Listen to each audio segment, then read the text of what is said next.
সুপ্রভাত, নমস্কার জানিয়ে আজকে আবার একটা নতুন দিন শুরু করলাম। নতুন দিনের নতুন সকালে আবার একটা সুন্দর ব্লগ নিয়ে চলে আসলাম তোমাদের সামনে।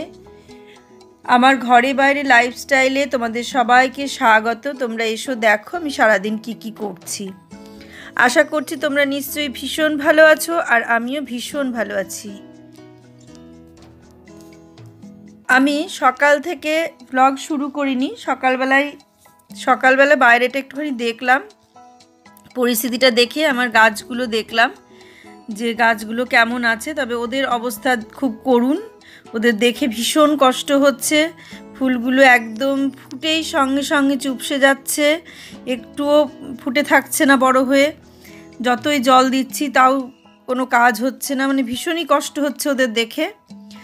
তবুও জল দিয়ে বাঁচিয়ে রাখার চেষ্টা করছি। মনে হচ্ছে যেন এটা আমার একটা বিরাট চ্যালেঞ্জের কাজ, মানে বিরাট বড় একটা চ্যালেঞ্জ নিয়েছি যে এদেরকে। এই যে সবজি নিয়ে এসেছে, পটল, উচ্ছে, মিষ্টি কুমড়ো, আর এটার মধ্যে আছে আলু, পেঁয়াজ, আর কিছু আনেনি, আর চাল কুমড়ো, আর এখানে আছে কাঁচা মিষ্টি আম, এটা একটু মাখা করব এই। আর এখানে বাসন টাসন সমস্ত মেজে দিয়ে চলে গেছে। আর এখানে যে কটা আছে এখন এই বাসনগুলো গুছাবো, এগুলো সব গুছিয়ে নেব। আর আজকে আমাদের কি রান্না হয়েছে সেটা তোমাদের দেখিয়ে দিই। প্রতিদিনের মতো এটা আজকে হয়েছে, এটা মাছের ঝোল আছে এর মধ্যে। আর এখানে হচ্ছে মুসুরির ডাল, যা হয় প্রতিদিন। আর এটা হচ্ছে আলু ভাজা, এই দুটো কমন, মুসুরির ডাল আর আলু ভাজা, তার সঙ্গে মাছ আর আলু পেঁপের তরকারি। এই রান্না আজকে হয়েছে, আর কিছু রান্না হয়নি। আজকের ব্লগটা আমি এখান থেকেই শুরু করছি। এখন থেকে শুরু করছি। অনেকটা দুপুর, এখন 12টা বাজছে। সব কিছু অন্যান্য সারা হয়ে গেছে। আমি এতক্ষণ ঘরেই ছিলাম, অন্য কোনো কাজ করিনি। যেগুলো করার রেগুলার সেগুলো করেছি, আর বাকি কিছু করিনি সেরকম। এখন থেকে আমি শেয়ার করছি তোমাদের সঙ্গে। শুভ দুপুর বলে ভিডিওটা শুরু করলাম। সবাইকে আমার ঘরে বাইরে লাইফস্টাইলে স্বাগত জানাচ্ছি। তোমরা এসো, দেখো সারাদিন আমি আর বাকি সময়টা, আমি দুপুরের পর থেকে বাকি সময়টা কি করি সেগুলো তোমাদের সঙ্গে শেয়ার করছি। দেখতে থাকো, পাশে থাকো। আশা করছি তোমরা নিশ্চয়ই ভীষণ ভালো আছো, আমিও ভীষণ ভালো আছি। প্রতিদিনের মতো আজকেও ঠিক একই রকম গরম, একই রকম দিন, কোনো পরিবর্তন নেই, একটু মেঘ নেই, কিচ্ছু নেই। এইভাবেই চলুক, দেখতে থাকো আমি বাকি সময়টা কি করছি। যেটা বলছিলাম যে গাছগুলোকে বাঁচানোর দায়িত্ব মনে হচ্ছে নিয়েছি, বিরাট একটা চ্যালেঞ্জ নিয়েছি যে ওদেরকে আমাকে বাঁচিয়ে রাখতেই হবে। তাই এরকম একটা চ্যালেঞ্জ নিয়েছি। আর ভালোও লাগছে যে প্রতিদিন জল দিচ্ছি, দিয়ে ওদেরকে বাঁচিয়ে রাখার চেষ্টা করছি। এটা একটা বেশ ভালো লাগছে আমার ব্যাপারটা। বাইরে থেকে এই কাজগুলো করে এসে, যেগুলো করা সেগুলো করে ঘরে আসলাম। ঘরে এসে অনেকক্ষণ বসেছিলাম, এটা অনেকটা বেলা হয়ে গেছে, দুপুরবেলা। টগরি রান্না করে দিয়ে চলে গেল, তারপরে মাসি এসে সমস্ত কাজ করে দিয়ে চলে গেল। আমি ততক্ষণ পর্যন্ত ঘরেই ছিলাম। বুবাই অফিস বেরিয়ে গেল, মেঘা ওকে সমস্ত রেডি করে দিল, টিফিন গুছিয়ে দিল। যে কাজগুলো আমার ছিল, বুবাইয়ের টিফিন গোছানো, বুবাইকে খেতে দেওয়া, ওকে রেডি করে বের করা, যে দায়িত্বটা আমার ছিল, সেই দায়িত্বটা এত সুন্দরভাবে ও নিয়েছে। এটা সত্যি মানে খুব ভালো লাগে। আমি ভাবতে পারিনি যে এত তাড়াতাড়ি এত সুন্দরভাবে এই দায়িত্বটাও নিতে পারবে বা পালন করতে পারবে। এটা আমি মানে বুঝতে পারতাম না। আমি ভাবতাম হয়তো পারবে না এরকম ভাবতাম। তা দেখলাম যে না, খুব সুন্দরভাবে দায়িত্বটা নিয়েছে। আর এটা দেখেও ভালো লাগে যে একদম এত সুন্দরভাবে, এত ভালোবেসে ওকে মানে খাবার দেওয়া, ওকে টিফিন গুছিয়ে দেওয়া, ওকে রেডি করে বাইরে বের করে দেওয়া, সমস্ত টিফিন গুছিয়ে দেয়। এখন তো শুধু এই অফিসে যায় সেই মানে সমস্ত টিফিন গুছিয়ে দেয়, ফল দই যা নেবে পরপর সমস্ত টিফিন গুছিয়ে ব্যাগে দেয়। তারপরে শরবত করে দেয়, লবণ চিনির জল করে দেয়, ঠান্ডা জল আর নর্মাল জল, সমস্ত রকম জল রেডি করে। 2 রকম জলের বোতল থাকে, একটা শরবতের বোতল থাকে, মানে লবণ চিনির জল থাকে। গ্লুকন-ডিটা খায় না, কারণ গ্লুকন-ডিতে আমার মনে হয় না যে গ্লুকন-ডিতে বিশাল কিছু উপকার হয়। সেই কারণে লবণ চিনির জলটাই বেশি করে খাচ্ছে, আর ওটাই খেতে বলছে সবাই। সেই কারণে লবণ চিনির জলটাই খাচ্ছে, আর সেটাই রেডি করে দিয়ে দিচ্ছে। তা এত সুন্দরভাবে ওকে গুছিয়ে দেয়, আমার দেখতে খুব ভালো লাগে যে আমার মতো করেই ও ওই রকমভাবেই গুছিয়ে দেয়। তা এটাই ভালো লাগে এরকম, মানে এই ভালো লাগাটা যেন সারা জীবন থাকে। তোমরাও আশীর্বাদ করো যেন এইভাবে সারা জীবন ওরা দুজনে একসঙ্গে চলতে পারে। এটাই আমাদের মা বাবার আশীর্বাদ, মা বাবার ভালো লাগা বা মানসিক শান্তি আর কি এই জিনিসটা। এই শান্তিটা মানে সব মা বাবাই এই শান্তিটা যেন পায়, আমি এটা চাই। আর তোমরাও আশীর্বাদ করো ওরা দুজন যেন এইভাবেই সারা জীবন কাটাতে পারে আমাদের সঙ্গে, আমরা চারজনে যেন এইভাবেই সুন্দরভাবে দিনগুলো কাটিয়ে দিতে পারি। তোমরা এই আশীর্বাদটা করো। তো যেটা বলছিলাম, এইভাবেই আমাদের দিন চলে। আর প্রতিদিন বিকেলে চা মেঘা করে, সকালে যদি একসঙ্গে উঠি তাহলে একসঙ্গে সকালের চা ওই করে। তারপরে তো দেখছো এক এক দিন এক এক রকমের শরবত করে করে নিয়ে এসে সামনে দিচ্ছে এই গরমে। প্রত্যেক দিনই প্রায় দিনই এক এক দিন এক একটা করছে, দইয়ের শরবত, ছাতুর শরবত, তারপরে ওই যে আম পান্না, বেলের শরবতটা করে কিন্তু বেলটা আনা হয় না। আর বেলটা আমরা খুব একটা ভালো খাই না, কিন্তু মেঘা খেতে ভালোবাসে, আমরা খুব একটা ভালো খাই না, সেই কারণে বেলের শরবত একটু কম হয়। আগের বার ওর বাপের বাড়ির থেকে 2-3টে বেল নিয়ে নিয়ে এসে বেশ শরবত করেছিল, একটু টেস্ট করে দেখেছিলাম, বেশ ভালোই লাগছিল খেতে। কিন্তু আমরা মানে খাই খুব কম, সেই কারণে আমরা যদিও বা খাই, আমাদের ভালো লাগা ব্যাপারটা নাই, মানে করলো ঠিক আছে দাও একটু খেলাম এরকম ব্যাপারটা আমাদের আছে। কিন্তু বুবাই আবার যেটা খায় না তো খেতেই চায় না, এরকম একটা ব্যাপার আছে। তা আমি বকি যে একটু টেস্ট করে দেখ, একটু খেয়ে দেখ, তো খেতে চায় না। জায়গা ওকে আর জোর করি না, কারণ খেয়ে উঠেই ওকে গরমে বেরোতে হয়, সারাদিন গরমে থাকা, সেই কারণে ওকে কোনো কিছু জোর করি না সেভাবে। যেটুকু খেয়ে হালকা পাতলা যা খেয়ে দিনটা কাটে, শরীর সুস্থ থাকে, সেটা করাই ভালো। তো এইভাবেই চলছে। দেখলে আমাদের রান্না যেটা দেখালাম, রান্নাটা একদম হালকা পাতলা রান্না হয়েছে আজকে, কিচ্ছুতে মানে কোনো রকম পেঁয়াজ রসুন বা কিছু দেয়া হয়নি, একদম হালকা করে পাতলা করে মাছের ঝোল আর টমেটো দিয়ে মুসুরির ডাল, আর তার সঙ্গে আলু ভাজা আর পেঁপে আলুর তরকারি। পেঁপে আলুর তরকারিটা খুবই হালকা করেই রান্না করেছে। আমি বললাম যে পেঁয়াজ রসুন আদা কিছুই দেবে না, সামান্য একটু পেঁয়াজ ভেজে দাও, না হলে পেঁপের একটা গন্ধ লাগে, সেই কারণে বললাম সামান্য একটু পেঁয়াজ ভেজে দাও। তো খুব অল্প পেঁয়াজই ভেজে দিয়েছিল। এইভাবেই রান্না চলছে আমাদের, মানে প্রতিদিন ওই একটা দুটো করেই হচ্ছে। বেশি একটু রান্না হলেই সেটা থেকে যাচ্ছে বা ফেলে দিতে হচ্ছে, খাওয়া যাচ্ছে না। যেমন ওই যে কালকে যে চানা মশলা যেটা করা হয়েছিল চানা আলু দিয়ে, ওরা সেদিনকে মানে কালকেই রাত পর্যন্ত খেয়েছে। তারপরে আজকে দুপুরে রাত্রে মানে আমরা খেলাম, সেইভাবে ওরা আর পরের দিন আর ওরা খেলো না। আর আমি বুবাইকে জোরও করলাম না, মেঘাকেও জোর করলাম না, কারণ আমি এমনিতেও জোর করি না, ওদের যদি মনে হয় তবেই খাই, নাহলে জোর করি না আগের দিনের তরকারি থাকলে। আর তারপর বুবাই খেয়ে উঠেই বললাম তো অফিসে যাই, এবার সেখানে গিয়ে তো আর এসি নেই, গরমেই থাকতে হয়, ওই টেবিল ফ্যান আর সিলিং ফ্যানের ওপরেই থাকতে হয়, সেই কারণে জোর করি না কিছু খাওয়ার জন্য। আর রাস্তায় যারা বেরোচ্ছে তারা তো বুঝতেই পারছো কী পরিমাণ রোদের তাপ, সেই তাপে বেরোতে হচ্ছে। বলছে 1 সেকেন্ড রাস্তায় দাঁড়িয়ে থাকা যাচ্ছে না, পায়ের পাতা থেকে হাতের তালু সমস্ত পুড়ে যাচ্ছে, এরকম হচ্ছে। ঘাম তো হচ্ছেই না, শুধু পুড়ে যাচ্ছে। ঘামটা ঘরের ভেতরে থাকলে হচ্ছে, কিন্তু বাইরে বেরোলে হচ্ছে না। তো এই পরিস্থিতি চলছে, সবাই দেখতেই পাচ্ছ, বুঝতেই পারছো। সেই জন্য খাওয়া দাওয়াটা ভীষণ হালকাভাবে করছি, মানে অন্য কিছু খাওয়ার কথা ভাবছিই না, শুধু শরবত, লিকুইড, ছাতুর শরবত এইসবের ওপরেই চলছি। আর আমি তো বেশিরভাগ লিকুইড খেয়েই দিন কাটিয়ে দিচ্ছি। আজকে দুপুরেও আমি ভাত খাইনি, ছাতুর শরবত খেয়ে দিন কাটিয়ে দিলাম। আর সকালে আমি একটু মুড়ি খেয়েছিলাম, ওই যে চানার ঘুগনিটা ছিল ওটা দিয়ে আমি একটু মুড়ি খেয়েছিলাম, এটা আমার খেতে খুব ভালো লাগলো। আর দুপুরবেলায় আমি ছাতুর শরবত খেয়ে কাটিয়ে দিয়েছি, দুপুরে আর কিচ্ছু খাইনি। মানে এই হচ্ছে আমার, খাবো ভাবছি কিন্তু খাওয়ার টাইমে আর খেতে ইচ্ছে করছে না, তখন মনে হচ্ছে একটু লিকুইড ঠান্ডা কিছু খাই, এরকম মনে হচ্ছে। তা ওইভাবেই খাচ্ছি। ওরা জোর করছে একটু খাওয়ার জন্যে, যেমন রাত্রে খুব জোর করছে খাওয়ার জন্যে, যে না সারা রাত না খেয়ে থাকবে, এটা ঠিক না, কিন্তু আমার এক দিন না খেয়েই কাটিয়ে দিচ্ছি। রাত্রে খেলে মানে সমস্যা হচ্ছে শরীরে, সেই কারণে রাতে বেশি খেতে পাচ্ছি না, সন্ধ্যের দিকে যা একটু খাচ্ছি তাই। তো এইভাবেই দিনগুলো চলছে, এইভাবেই চলবে যে কদিন এরকম পরিস্থিতি চলে। তারপর একটু ঠান্ডা পড়লে বা একটু জল বৃষ্টি হলে তখন হয়তো এটা ওটা খেতে ইচ্ছে করবে। সেই কারণে আমি মানে খাওয়া দাওয়ার দিকে খুব সচেতন হয়ে থাকছি যে যাতে শরীরটা ঠিক থাকে, কারণ ব্লগ তো করতেই হবে। শরীরের একটু এদিক ওদিক হয়ে গেলে আর ব্লগ করতে পারবো না। খুব সাবধানে থাকছি। আর আমার তো মানে বিভিন্ন ব্যাপার আছে, আমাকে বিভিন্ন সাবধানতা অবলম্বন করেই থাকতে হচ্ছে। বাইরে বেরোতে পাচ্ছি না, যে বিকেলে একটু বেরোবো সেটাও সাহস পাচ্ছি না, কারণ যতই আমি বিকেলে বেরোই নিচে হাওয়াটা খুব কম। একদম ফাঁকা জায়গায় না চলে গেলে নিচে হাওয়াটা পাওয়া যাচ্ছে না। আর দুদিকে এত মানে ফ্ল্যাট, আর রাস্তার যে তাপ, সেই তাপটা রাত্রি হলেও সেই রাস্তার তাপটা উঠছে। তারপরে দুদিকে যে ঘর বাড়ি সেগুলো গরম, সেই গরমগুলো বেরোচ্ছে, বেরিয়ে সন্ধ্যেতেও মানে ঠান্ডা হচ্ছে না।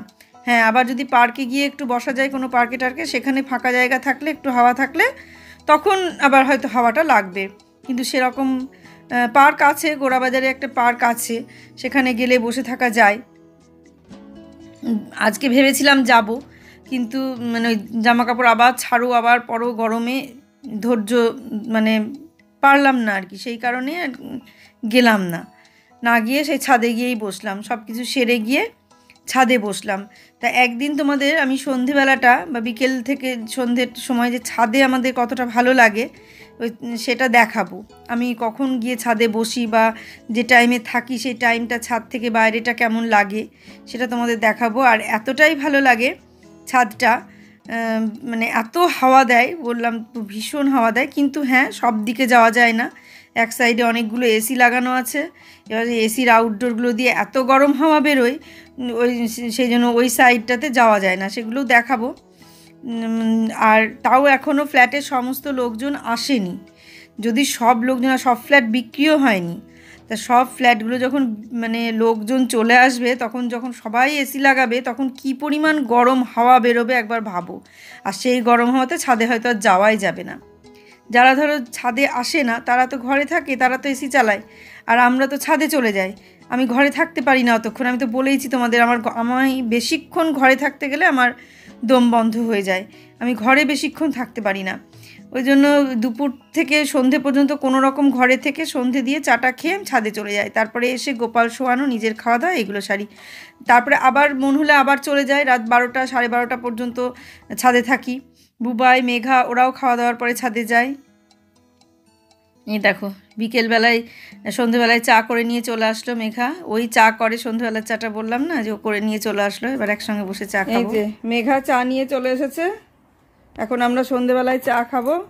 আর এই দেখো যে যার মতো বিস্কুট খাবে, কত রকমের যে বিস্কুট নিয়ে এসছে। এখানে টোস্ট বিস্কুট, এখানে ক্রিম ক্র্যাকার, এখানে মেরি বিস্কুট, সব রকম বিস্কুট নিয়ে এসছে। এবার যে যে বিস্কুটটা খাবে সে সেটা খাবে। এবার চাটা খাবো, খেয়ে ছাদে যাব, তারপর ছাদ থেকে এসে আবার তোমাদের সামনে আসবো।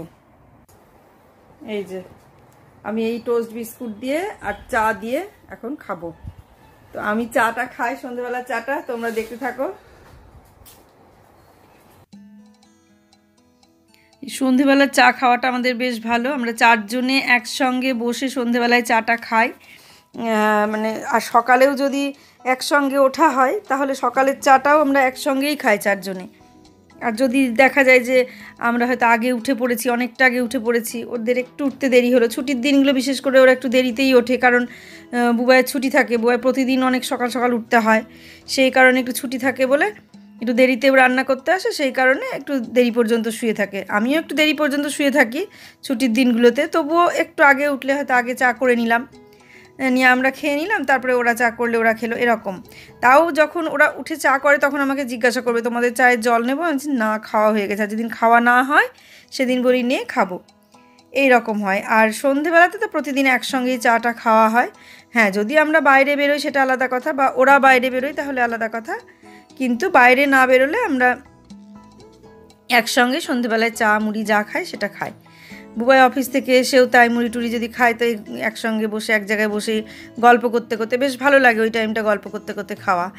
রাতেও গল্প করতে করতেই খাওয়া হয়, কিন্তু এখন গরমটা এতটা, এখন আমাদের ছোট ঘরে টেবিলটা, ছোট ওই টি টেবিলটা ছোট ঘরে নিয়ে চলে আসা হয়েছে, দিয়ে সেই এখন ছোট ঘরে টি টেবিলটা নিয়ে খাওয়া দাওয়া হচ্ছে, দুপুরের খাওয়া, সকালে যখন ও অফিস যায় সেই সময়কার খাওয়া, রাতের খাওয়া, সেই কারণে টেবিলটা ছোট, 4 জন একসঙ্গে বসে খাওয়া যায় না। সেই জন্য আমরা ছাদে থাকলে বলি তোদের খাওয়া হয়ে গেলে ফোন করবি, আমরা এসে তখন খেয়ে ওগুলো গুটিয়ে রাখবো, সেটাই করি। তারপরে ওদের খাওয়া হয়ে গেলে ফোন করে যে খাওয়া হয়ে গেছে তোমরা এসো, আমরা তখন চেয়ারগুলো রেখে চলে আসি, ওরা খেয়ে টেয়ে ছাদে যায় আর আমরা তখন নিচে এসে খাওয়া দাওয়া করি। তারপর আবার যদি মন হয় তাহলে আবার ছাদে চলে যায়, যদি যেদিন দেখি যে একটু তাড়াতাড়ি খাওয়া হলো সেদিন আবার ছাদে চলে যায়, যেদিন একটু দেরি হয় খাওয়া হতে সেদিন আর ছাদে যায় না। তো দেখো তোমাদের সঙ্গে গল্প করতে করতে আমি গোপাল বাবাজিকে শুইয়ে দিলাম। ওকে মানে শোয়ানোটা বেশ ভালো লাগে, আর প্রতিদিন তো শোয়ানোটা তোমাদের সঙ্গে শেয়ার করি না, মাঝে মাঝে করি যাতে তোমাদেরও একটু দেখতে ভালো লাগে মাঝে মাঝে ঘুরিয়ে ফিরিয়ে। তা ওর আরও 2-1টা ড্রেস কিনবো, মেঘা কিনেছে দুটো, সে তো দেখিয়েছি, একটা পরাচ্ছি আর 2-1টা ওই যে গায়ে হাত বুলিয়ে দিলাম একটু, শোয়ানোর পর একটু গায়ে হাত বুলিয়ে দিয়ে তারপরে মশারিটা টাঙিয়ে আমি আবার মানে পুরো ইয়ে করে শুইয়ে আমি বেরিয়ে যাব। দেখো কেমন লাগছে শোয়ানোটা। বাইরে বেরোনোটা এখন মানে ভেবেছিলাম যে আজকে বাইরে বেরিয়ে কিছু একটা হয়তো কিনবো, ওর জন্য গোপালের জন্যই কিছু একটা কিনবো, একটা এমন জামা কিনবো যেটা দিনের বেলায় পরিয়ে রাখলে একটু হালকা পাতলা হবে, এরকম ধরনের জামা কিনবো সেটা ভাবলাম, কিন্তু বললাম ওই যে বেরোতে পারলাম না। আবার সারাক্ষণ বাড়িতে থাকা, কথা কতক্ষণ বলবো, এখন যা হয়েছে যে যার ঘরে ঢুকে যাচ্ছে, ডাইনিংয়ে বেশিক্ষণ থাকছি না, আমরা যে যার ঘরে চলে যাচ্ছি। এবার শীতের সময় কি হয়, বাইরেই থাকা হয় বেশি, ডাইনিংয়ে বেশি থাকা হয়, ওই জন্য কথা গল্প সব কিছুই হয়। আর এই মানে গরম পড়ে আর বাইরে থাকা যাচ্ছে না, ডাইনিংয়ে সব যে যার ঘরে ঢুকে যাচ্ছি, দিয়ে এবার ঘরে থাকার জন্যে কারোর সঙ্গে কারোর কথা বলা হচ্ছে না, গল্প হচ্ছে না। আর আমি আবার কথা বেশি না বলে থাকতে পারি না, এটা আমার একটা সমস্যা, খুব সমস্যা। হ্যাঁ, কথা না বলে থাকতে পারি না এটা ঠিক, কিন্তু তাই বলে বাইরে গিয়ে সবার সঙ্গে আবার হুটহাট করে কথাও বলতে পারি না, এটাও একটা সমস্যা। মানে অনেকে আছে যে বাইরে গেল, একটুখানি বসলো, কোথাও পার্কে বসলো বা কোথাও বসলো, টুকটাক একটু আশেপাশে যে থাকলো তার সঙ্গে বেশ একটু গল্প করতে পারে, বা ট্রেনে যাচ্ছে অনেকক্ষণ ধরে যাচ্ছে, পাশে যে বসে আছে তার সঙ্গে বেশ কিছুক্ষণ গল্প করতে পারে।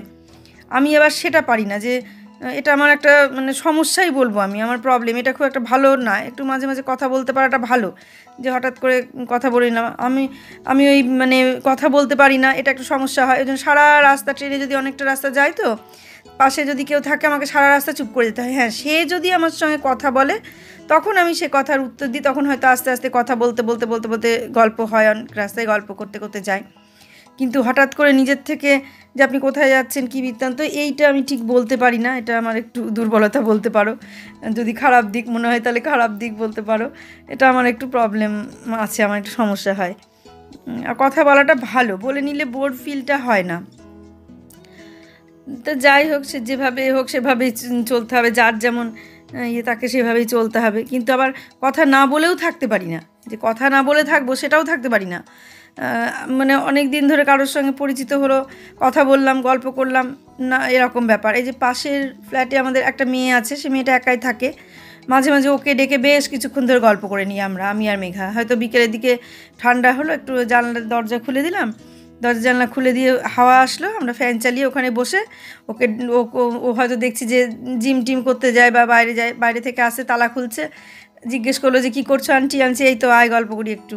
এই ডাকলাম, ঘরে আসলো, এসে বেশ বসে বসে বসে বসে অনেকক্ষণ গল্প করলাম, বেশ কিছুক্ষণ গল্প করলাম। গল্প করে তারপরে বললো যে এবার যাই, আমরা হ্যাঁ যা।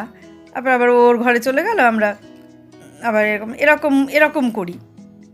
কিন্তু আমাদের পাশে তো সবাই আসেনি এখনও, আর আমাদের সামনের ফ্ল্যাটগুলো বিক্রিও হয়নি, 3টে ফ্ল্যাট আছে পুরো বিক্রি হয়নি, আর আমাদের এদিকে 3টে, মানে 6টা করে ফ্ল্যাট একটা ফ্লোরে, তো তার মধ্যে 3টে বিক্রি হয়নি আর 3টে বিক্রি হয়ে গেছে। 3টের মধ্যে আমরা একটা নিয়েছি, ওই মেয়েটা, আর একজন যে কিনেছে তারা এখনও আসেনি, একদম আমাদের পাশে যে, সে এখনও আসেনি। এই দেখো সব শেষ হয়ে গেল। এবার আমি ব্লগটা এখানেই শেষ করব, তোমাদের একটু দেখিয়ে নিলাম, এবার ব্লগটা এখানেই শেষ করে দেবো। সমস্ত কথা বলতে বলতে ভিডিওটা শেষ করে দিলাম। দেখো কেমন লাগছে তাহলে আমার ব্লগগুলো, জানাবে আমাকে। শুভরাত্রি বলে আজকে মানে ব্লগটা আমি এখানেই শেষ করব। তোমরা দেখলে যে সারাদিন না, মানে দুপুরের পর থেকে আমি কি করলাম, খাওয়াটা আমি শেয়ার করিনি, তাছাড়াও আমি অন্য যা যা কাজ করলাম সেগুলো মোটামুটি তোমাদের সঙ্গে শেয়ার করলাম। তারপরে গোপালকে শোয়ালাম, দেখলে শয়ন দিলাম, তারপরে তার আগে আমরা চা খেলাম, সন্ধে দিলাম, এই সমস্ত যা বিকেলে যেটুকু টুকটাক কাজ থাকে সেগুলো, এরপর খাওয়া দাওয়া আমাদের নিজেদের শোয়া এইগুলো চলবে। তাহলে দেখলে আমি মানে দুপুরের পর থেকে সন্ধে পর্যন্ত কি করি রাত পর্যন্ত। এর পরের দিন আবার খাওয়া দাওয়াটাও হয়তো কোনোদিন শেয়ার করব, রাতের খাওয়াটা। এইভাবে দিন চলতে থাকে, যত গরম পড়ুক আর যাই পড়ুক প্রতিদিন এইভাবে মানে পর একটার পর একটা কাজ আমাদের হতেই থাকে, আর তোমাদেরকে এইভাবে সুন্দরভাবে সাজিয়ে আমরা দেখাতে থাকি। তা তোমাদের আজকের ব্লগটা কেমন লাগলো তোমরা জানাবে, আর আমার এই নিত্য নৈমিত্তিক কাজগুলো তোমাদের কেমন লাগছে সেটাও আমাকে জানাবে। ভালো ভালো কমেন্ট করো, এইভাবে আমার পাশে থেকো, আমাকে সাপোর্ট করো, লাইক কমেন্ট শেয়ার করো, সাবস্ক্রাইব করো। যারা দেখছো তারা সাবস্ক্রাইব করে দিও, মানে দেখে চলে যেও না প্লিজ, সাবস্ক্রাইব করে যেও। লাইক দিলে আমাদের একটু ভালো সুবিধা হয়, একটু অনেকটা এগিয়ে যেতে আমরা পারি। তোমাদের একটা করে লাইক আমাদের অনেকটা দূর করে এগিয়ে যেতে সাহায্য করবে, আর সাবস্ক্রাইব করলে তো আরো সাহায্য করবে। এইভাবে পাশে থেকে আমাদের এগিয়ে নিয়ে চলো, সবাইকে আমরা সাপোর্ট করি, করে এইভাবেই আমরা এগিয়ে চলি। দেখতে থাকো, পরপর নতুন ব্লগ আসবে, এক এক দিন এক এক রকম ব্লগ আসবে, তোমরা দেখো, তোমাদের নিশ্চয়ই ভালো লাগবে। আর সবাই ভালো থাকো, সুস্থ থাকো, কাছের দূরের নতুন পুরনো যত বন্ধু আছো সবাই আমার ব্লগ দেখো, সবার কাছে আমার কৃতজ্ঞতা জানাচ্ছি। মানে আশা করছি সবাই ভীষণ ভালো আছো, সবাই সুস্থ থাকো, ভালো থাকো, সাবধানে থাকো। সামনের দিন একটা সুন্দর নতুন ব্লগ দেখার অপেক্ষায় থাকো। আজকে আসছি তাহলে।